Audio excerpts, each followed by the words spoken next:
రాష్ట్ర వ్యాప్తంగా నేతలంతా కూడా ప్రజాక్షేత్రంలో బిజీగా ఉన్నారు.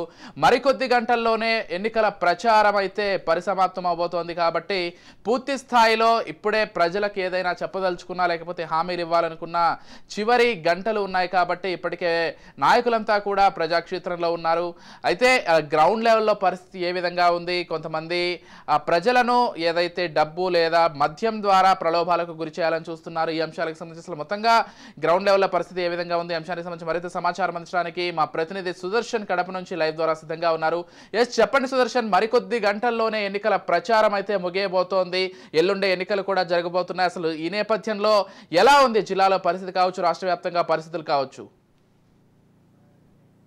విజయ్, ఈసారి పూర్తి ఎండాకాల మండు టెండల్లో 45 డిగ్రీల ఉష్ణోగ్రత వేడిలో మొదలైనటువంటి ఎన్నికల ప్రక్రియ ప్రతి దశలోనూ అంతకన్నా వేడిని పుట్టిస్తూ సాగింది.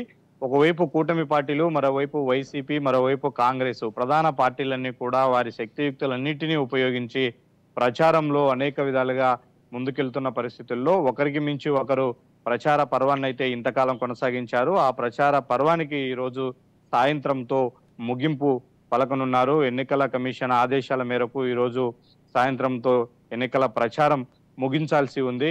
అయితే 3 పార్టీలకు సంబంధించినటువంటి అధినేతలు ముఖ్యంగా కడప జిల్లాలో చాలా విస్తృతంగా పర్యటించారు. జగన్మోహన్ రెడ్డి సిద్ధం బస్సు యాత్రను మొదలుకొని తర్వాత 5 నియోజకవర్గాల్లో ఆయన బహిరంగ సభలను ఏర్పాటు చేశారు. చంద్రబాబు నాయుడు కూడా 5 నియోజకవర్గాల్లో వచ్చి ప్రజలను ఉద్దేశించి ప్రసంగించారు. ఇక షర్మిల 1వ తేదీ నుంచి 10 రోజుల పాటు ఇక్కడే మకాం వేసి ఆమె పూర్తి స్థాయిలో ప్రచారం నిర్వహిస్తుంది. ఎందుకంటే ఆమె స్వయంగా ఇక్కడి నుంచే ఎంపీగా కంటెస్ట్ చేస్తున్న నేపథ్యంలో ఆమె ప్రచారం మొత్తం కూడా ఇక్కడే సాగింది.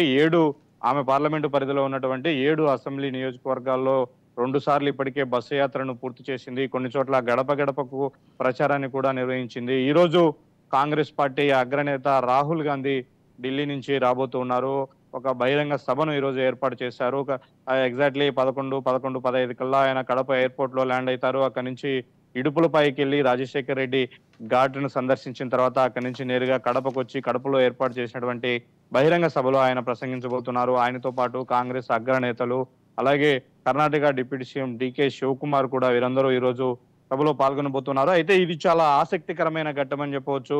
రాజశేఖర రెడ్డి మరణం తర్వాత ఆ కుటుంబం కాంగ్రెస్ తో విభేదించి బయటకు వచ్చిన తర్వాత ఎప్పుడు కూడా రాజశేఖర రెడ్డి గురించి ప్రస్తావించింది లేదు, ఆయనకు నివాళులు అర్పించింది లేదు. కానీ ఈసారి నేరుగా రాజశేఖర రెడ్డి ఘాటు ఇడుపులపైలో ఉన్నటువంటి ఘాటు దగ్గరికి మొట్టమొదటిసారి రాహుల్ గాంధీ రాబోతూ ఉన్నారు. కాంగ్రెస్ అగ్రనేతను పిలిపించి ఇక్కడున్నటువంటి పాజిటివ్ వైబ్రేషన్స్ ను క్యాష్ చేసుకోవడంలో భాగంగా షర్మిల ఇదంతా కూడా ప్లాన్ చేసింది. అయితే దీనికి సంబంధించి నిన్ననే జగన్మోహన్ రెడ్డి కడపలో బహిరంగ సభలో పాల్గొని ఆయన కౌంటర్స్ ఇచ్చారు. కాంగ్రెస్ పార్టీకి ఓటేస్తే మన చేతితో మన కన్నునే పొడుచుకున్నట్టు గడిచిన 10 ఏళ్లుగా వైఎస్ రాజశేఖర రెడ్డి కాంగ్రెస్ అగ్రనేతలకు గుర్తుకు రాలేదు.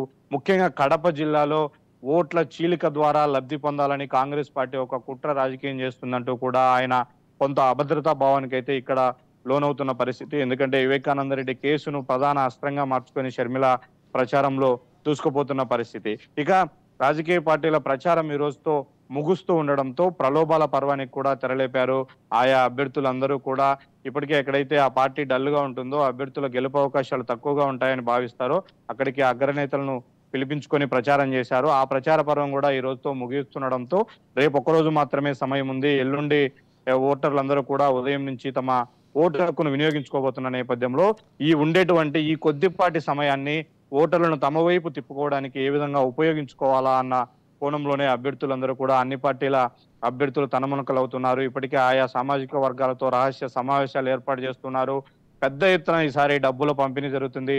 డబ్బుల పంపిణీ విషయానికి వస్తే చాలా చోట్ల కూడా వేలం పాట రేంజ్ లో జరుగుతుంది అని చెప్పవచ్చు. ఎందుకంటే ఒక పార్టీ ఓటుకు 2,000 రూపాయలు ఇస్తే మరో పార్టీ దాన్ని మించి 2,500 రూపాయలు పంపిణీ చేస్తుంది. కడప జిల్లాలోని చూస్తే కొన్ని నియోజకవర్గాల్లో ఇది ఓటుకు 5,000 రూపాయలు కూడా పలుకుతున్న పరిస్థితి. అయితే యథేచ్ఛగా ఓటర్లకు డబ్బుల పంపిణీ కార్యక్రమం చేపడుతున్నప్పటికీ ఏ పార్టీ కూడా మరో పార్టీ యొక్క పంపకాన్ని ఎక్కడ డిస్టర్బ్ చేయలేదు. వాళ్ళందరూ కూడా ఒక సమిష్టి సమన్వయంతోనే అన్ని పార్టీలు ఓటర్లకు డబ్బులు పంచుకుంటున్నారు. అయితే వీటన్నిటిని అరికట్టాల్సినటువంటి చర్యలు తీసుకోవాల్సినటువంటి ఎన్నికల అధికారులు మాత్రం చూసి చూడనట్లు వ్యవహరిస్తున్నారని చెప్పవచ్చు. కేవలం చెక్ పోస్టుల ద్వారా, సి విజిలెన్స్ ద్వారా వచ్చినటువంటి ఫిర్యాదుల ద్వారానే వచ్చిన ఫిర్యాదులను మాత్రమే ఫాలోఅప్ చేస్తున్నారు తప్ప ఓటర్లను ప్రలోభ పెట్టడానికి పంపిణీ చేస్తున్నటువంటి డబ్బుల పంపకం పైన ఎక్కడా కూడా అధికారులు దృష్టి పెట్టని పరిస్థితి కనిపిస్తుంది. ఇప్పటికే చాలా నియోజకవర్గాల్లో ఓటర్లకు పంచాల్సినటువంటి డబ్బుల పంపిణీ ప్రక్రియ కూడా 70% పూర్తయింది. ఈ రోజు సాయంత్రానికి అంటే ఈ రోజు రాత్రికి మిగిలిన 30% మంది ఓటర్లకు కూడా డబ్బులు పంపిణీ చేసే ప్రక్రియలో ఆయా అభ్యర్థులందరూ కూడా తలమణుకులై ఉన్నారు.